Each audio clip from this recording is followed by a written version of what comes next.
find the entrance to the stage back there, and I imagine just never being able to get up here. You guys just having to field the next hour on your own. I got news for you, dude. That's every Saturday. Yeah, that'd be pretty much. This is one of the rare times that you're actually on time for your panel.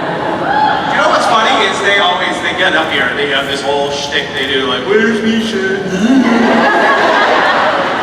And the thing is, where I am is I'm finishing up doing the photos or something like I'm doing something that I'm forced to do. Right. I'm not saying at gunpoint, but at knife point, and then I don't understand why you guys don't just wait until I'm backstage to start the stupid fucking song. Because It's a great imitation of him and I.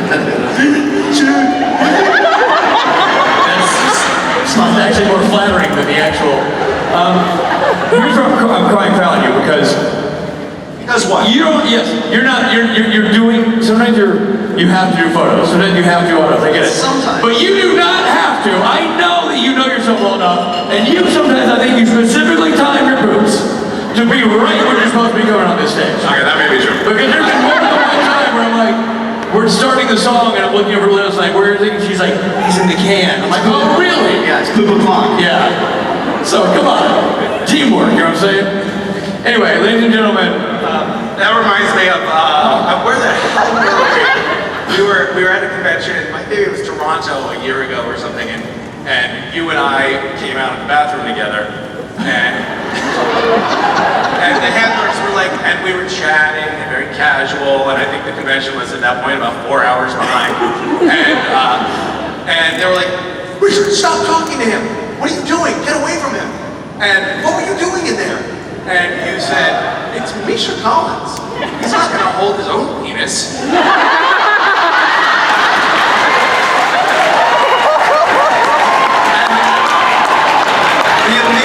The amazing thing about that moment was, excuse me? sorry, Alex. What's crazy is that I was right next to that mime and I suddenly felt like I shouldn't be in the room. Okay, can you please leave the stage? Ladies and gentlemen, Misha Collins.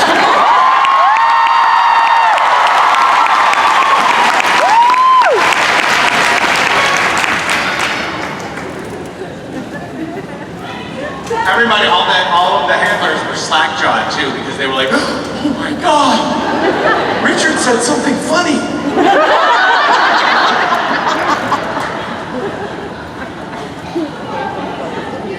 Hi. How are you all?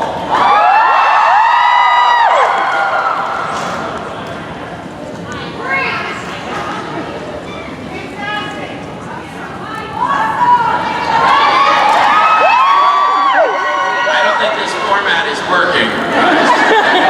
This conversation between one person and 1,000 people is Only 1,000? very exciting to be back in the greater New York, New Jersey area, tri-state area. This is not the tri-state area. Shut up, Misha. What? Is it Pennsylvania? Yes. Can we call that a tri-state area? Yes. Is it Connecticut? No. Why are we taking Connecticut out and not Pennsylvania, or vice versa? Why isn't the Quad Street? What? This doesn't work.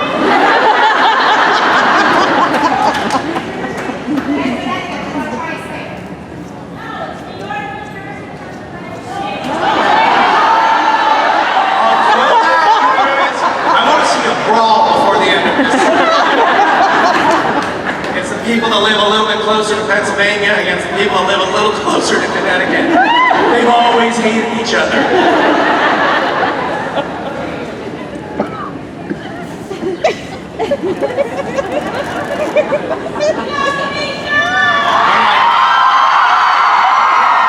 I believe my very first convention was in New Jersey.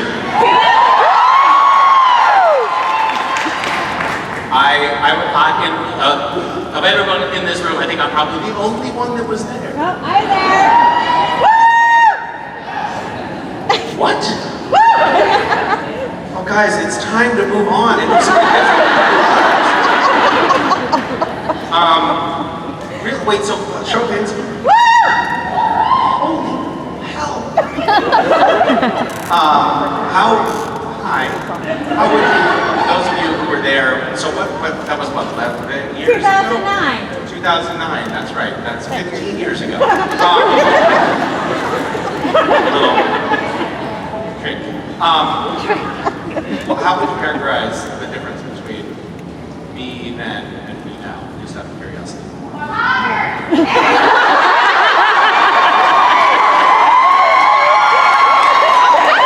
it there. I think that was a great answer. Younger? Now let's stay with that. I have some fond memories. We just went and did the adventure meet and greet, which these days is more just like Misha takes the meet and greet to some shitty place. And, but New Jersey, when we were in Whippany, New Jersey, we had a couple of really standout meet and greets. One early on, we wound up on the shoulder of a highway, which was awesome. And everyone was like, really? We're just going to stop here? Yep. Because compared to the location, the conversation will seem okay. And then we went into the woods another time, and it was like, oh, it seemed like Grand Baby, like what used to be a landfill. There was garbage everywhere in the woods. And it was right next to the hotel where the convention was. And we sat on a log, it was rotten, and there were all these bugs crawling all over everyone. And then someone had matches, and so I started a fire. So many people came running out of the hotel with fire extinguishers. Because they have this, I didn't know, but in New Jersey they have this weird thing about forest fires.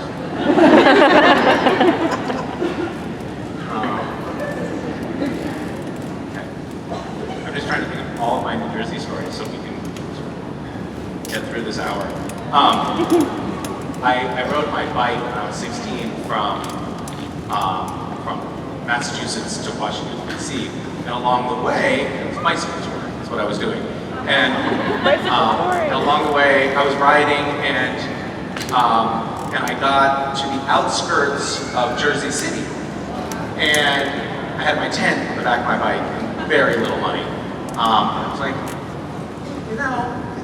it's dusk, but it's not dark. I think I can make it through Jersey City, out to the other side, and then I'll find a place to camp there. And what I didn't know, no one could have known, all of the roads in Jersey City are paved with broken glass. So I got a flat tire, and eventually it was pitch dark, and I didn't have lights, and I was on some like freeway on-ramp. I was lost. This was before there were Google Maps, and I was like, this isn't working. And I ended up at a motel that only rented rooms by the hour. And I got into my room, and there were ticks crawling on the bed, and then someone knocked on the door, and I opened the door, and there was a guy with a roll of $100 bills in his hands, and he was like, what can I get you? And I was like, there's a tick on my bed, get rid of that. He was like, all right, and he left, and then a prostitute came and knocked on the door, and so I got very little sleep.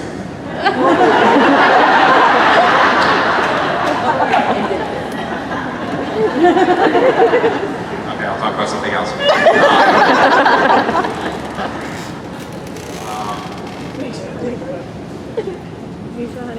Well, my kids just had birthdays. They're getting old, and what? I can't hear you. Adopt you? Who said that? Do you currently have legal parents? Are they sitting right there with you? Okay, well that's awkward.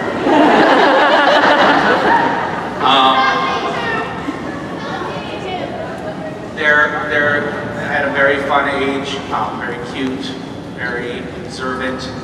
The other day, I tweeted about this case and said, now Dad, everyone's always saying that mermaids are so beautiful with their long flowing hair, their clamshell bras. If you think about it, they probably have sea worms in their hair, and they're wearing nothing, and they're half fish. They're kind of disgusting, actually. She's very insightful like that. What? This doesn't work. Okay, that's enough about my children. What would you like to talk about? Hi, Misha. Hi. So I just wanted to say, I heard you say one time that you don't think you deserve to be where you are. And I just wanted to say you absolutely do. You are a wonderful person and you've got a lot of people.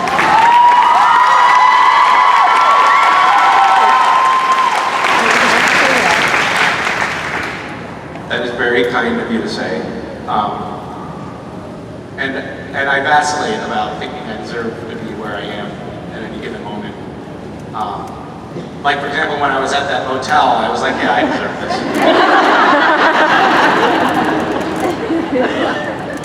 But thank you. Is that it? That was your question? I didn't really have a question. I just wanted to tell you that you really do deserve where you are. Thank you. Thanks.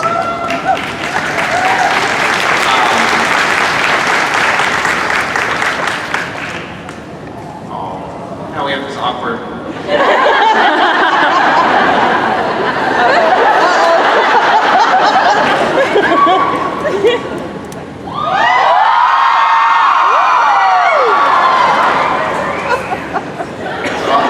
This awkward thing where a jacket that's too warm that I was using to cover up the fact that I had big sweat stains. It's just compounding the problem. By the way, I'm sorry to everybody who took a photo with me earlier. How you doing, Misha? Just want to tell you that I think you're a great actor. Happy you didn't get killed off the show yet. Well, I have been killed many times, but Yeah, but you always come back, so it doesn't, you know. yeah, who cares, right? Well, I just want to know if there's anything you wish Castiel had done differently throughout the series and the show. I think in a perfect world, I think Castiel would have had a higher pitched voice. That was a mistake. Terrible, terrible mistake. Most of you have heard this story, but those of you who haven't are going to be in for a pretty boring story. When I first joined Supernatural, in the very first script where Castiel appears, he's trying to communicate with Dean, and he's not yet taken a human form, and when he tries to communicate with Dean, windows break and televisions explode and burn out the lady's eyes. No, that's not true, right? It's wrong. He said, that's when she saw me. But we're talking about my voice right now. Don't distract me right now. So I thought, well then Castiel has to have this like deep, commanding voice. Like one that would break windows. Or, as it turns out, just break my own vocal cords, because I thought I was doing 3 episodes of Supernatural and it turned into my entire adult life.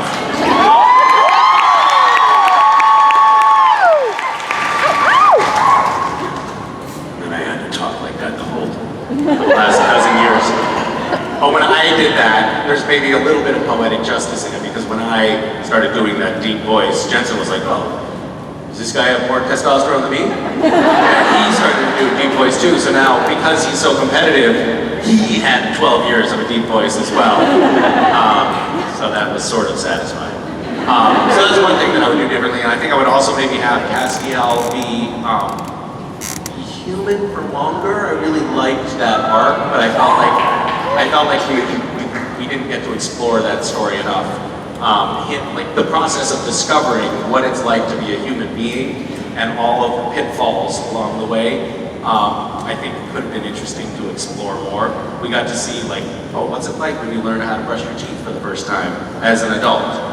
You just eat a tube of toothpaste. But I think that there were a lot of potentially emotional storylines or arcs about like relating to other human beings as a human being that we didn't get to explore that could have been interesting. And yeah, there were a lot of things that we never really explored, like cats gets food poisoning. What's that like? And he can't find a bathroom. You know, that could have been an entire episode. I just want to say thanks. Thank you.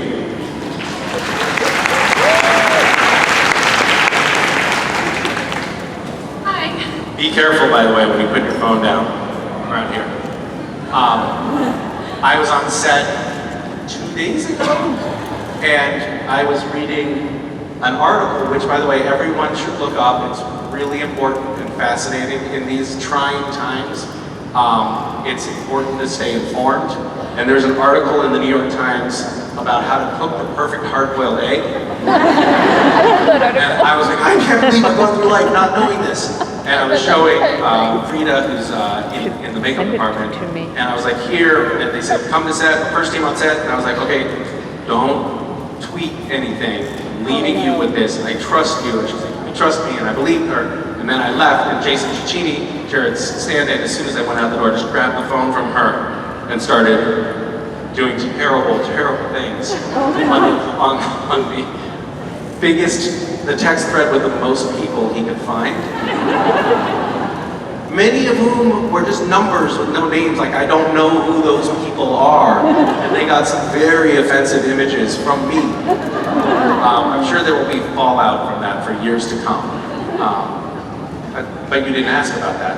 But don't you have a password like that? How can he get in your phone? I just explained the whole story. Frida was reading the article on my phone. Oh, and he's Yeah. But this has happened a lot. Okay.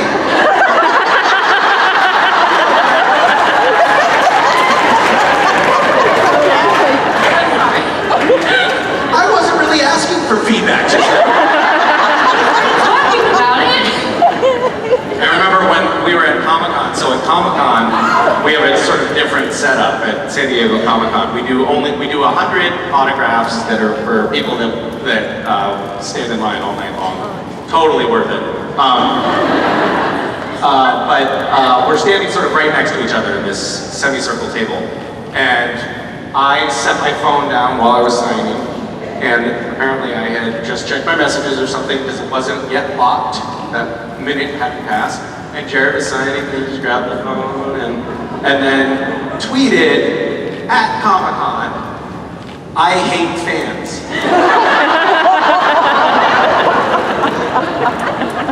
And then, oops, that was supposed to be a text.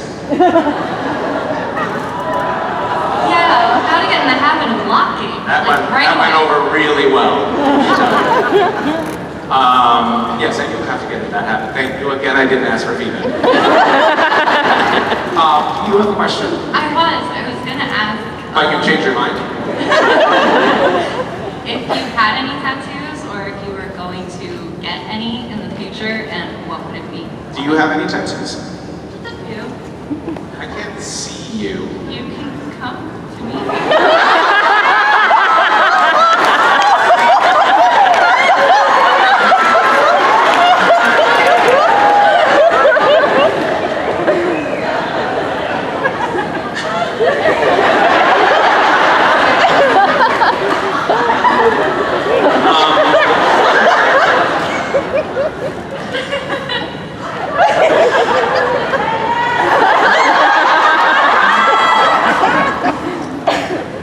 I don't have any tattoos.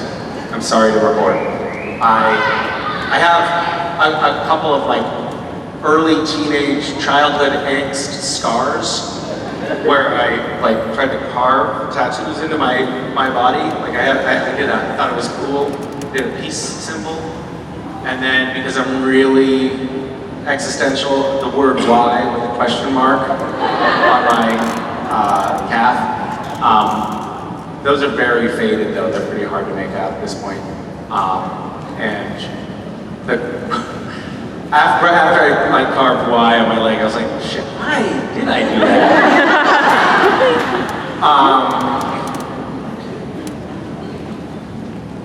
Actually, it's funny, that's that day, it was me and my younger brother, and we were like making tattoos into ourselves. And then, for some reason, we high-fived, but we high-fived while he was holding the X-Acto knife. So actually, that's where my big scar is. He just plunged the knife into my hand. We were smart.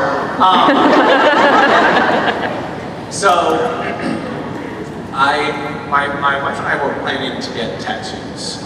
We are planning to. It's something that we've been talking about for a long time, but we haven't gotten around to. And they're related to stories and to our children, and I'm going to tell you both.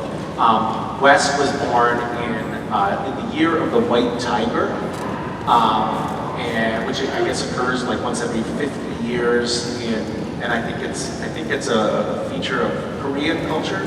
But Vicky, which we went to a 10-day silent meditation retreat, and she had this very strong vision of a white tiger crawling out of her back. And then Wes was born subsequently in the year of the white tiger. And she's like, this is meaningful to me. I'm going to get a tattoo of a white tiger. And then before I shared that story publicly, a fan drew this made this incredible painting that they gave to me at a convention of Vicky standing on a A-frame ladder, like in a subway, painting a mural of a white tiger. And it was like, it was a truly beautiful painting, but it was also it was like, okay, there's a lot of signs here that she should get, or maybe that she will be killed by a white tiger, I don't know. And then when Mason was born, West immediately, he was 2, and he immediately gave her a nickname, which was Sockeye, which has nothing to do with the name Mason or any way. We had no idea why he was calling her Sockeye, but he was calling her Sockeye. And then shortly after that, me and my friend Darius were we were bicycle touring on the Olympic Peninsula, and we had just ridden through the town of Forks, Washington, which is way out where Twilight is set. And we were on this, in the town of Forks, Washington. We were went into a grocery store, it would be nice right now, it would be nice to get some salmon. And so we went looking around the grocery store, and they just had these really desiccated, frozen little nuggets of salmon. And that wasn't really what we had in mind. And so we asked this woman that was in the freezer section, do you know where we can get some salmon in town? And she said, no, there's nowhere. And then she walked away, and then she came back, and she's like, I just went to the food bank, and a fisherman had brought in these big fillets of fresh sockeye salmon, and I feel like I have to give it to you. It's just too weird that you asked me that.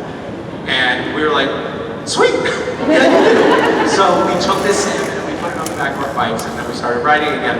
We went down this road and up this mountain, and coming down the mountain, it was this huge hill, and we decided to race each other. We were going as fast as we possibly could and hit each other because we forgot that we had saddlebags on our bikes, so we were too close together, and we had a crash.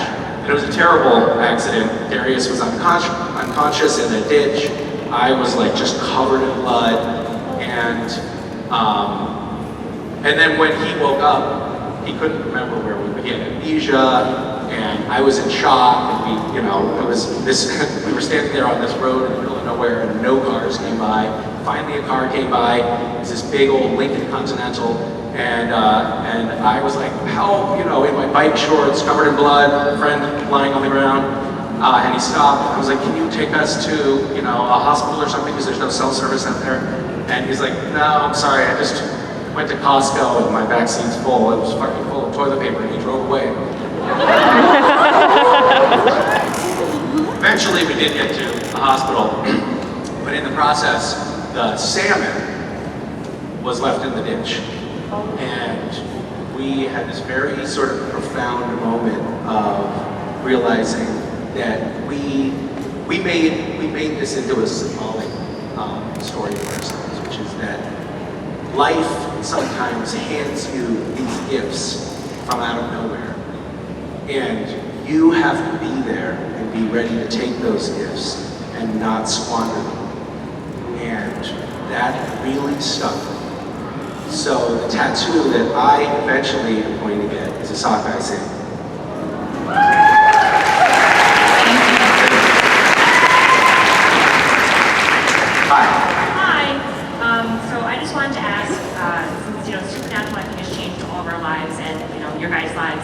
What's the one thing you're going to take away from being part of the Supernatural family? Probably one of the Impalas.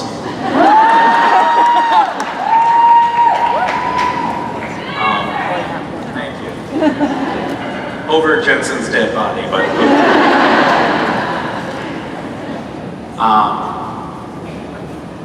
While Supernatural has changed my life in a lot of ways,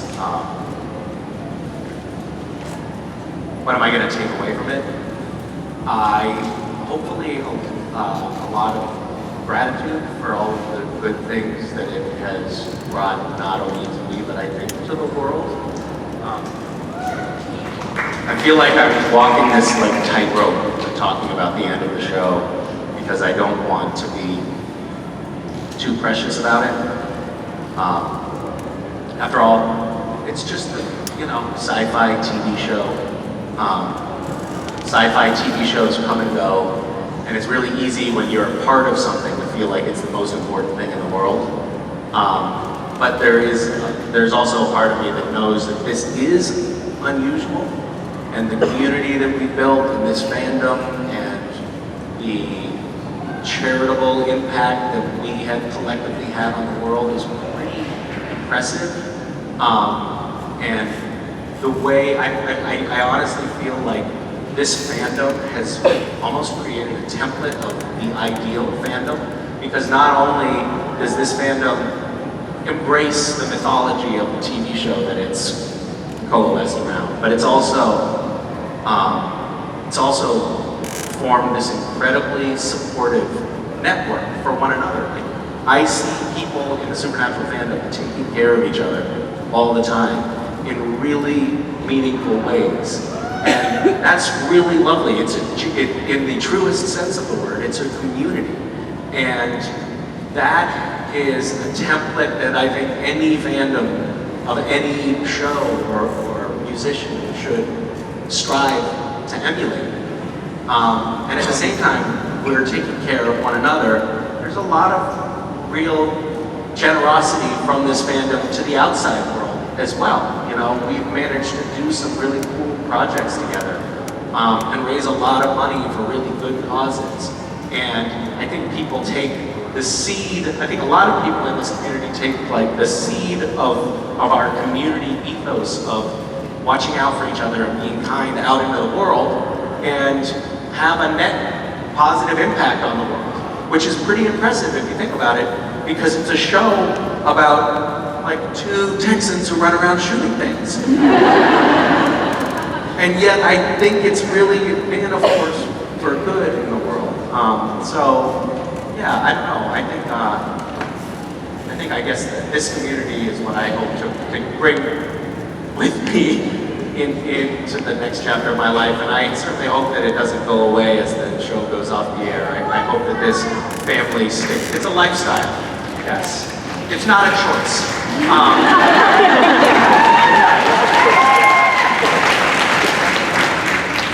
Yeah, but I do feel very lucky to have been a part of it.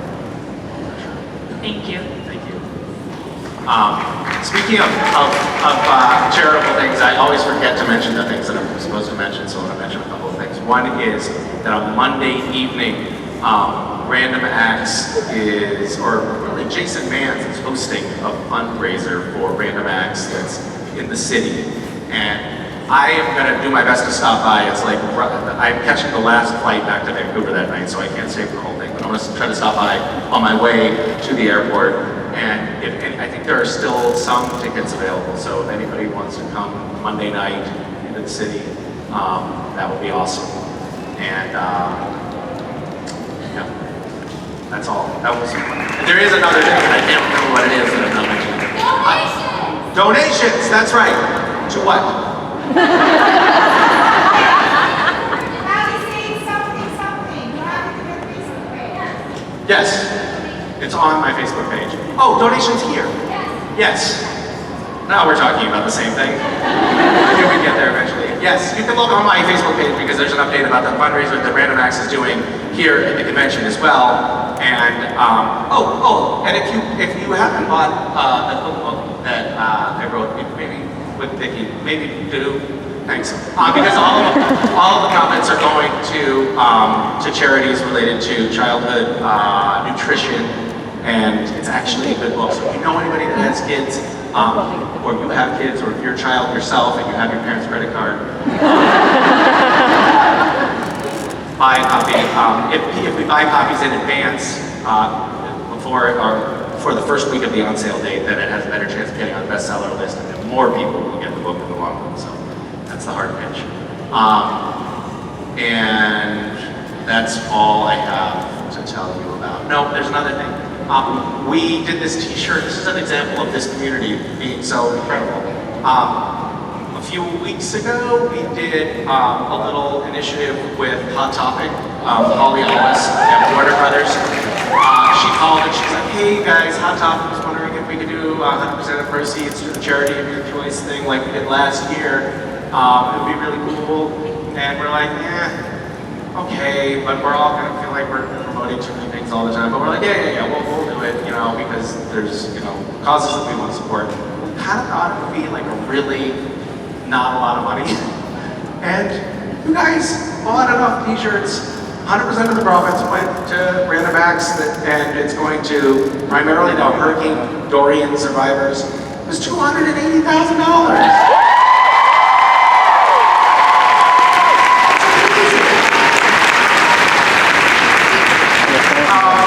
So thank you guys for doing that. Those of you who did, and those of you who didn't, shame on you. Hi. So my question is, if you were an angel on the show, what monster would you want to be? What? If you were not an angel on the show, what monster would you want to be? Are you calling angels monsters? Yeah. I don't know, maybe one of the Winchester brothers.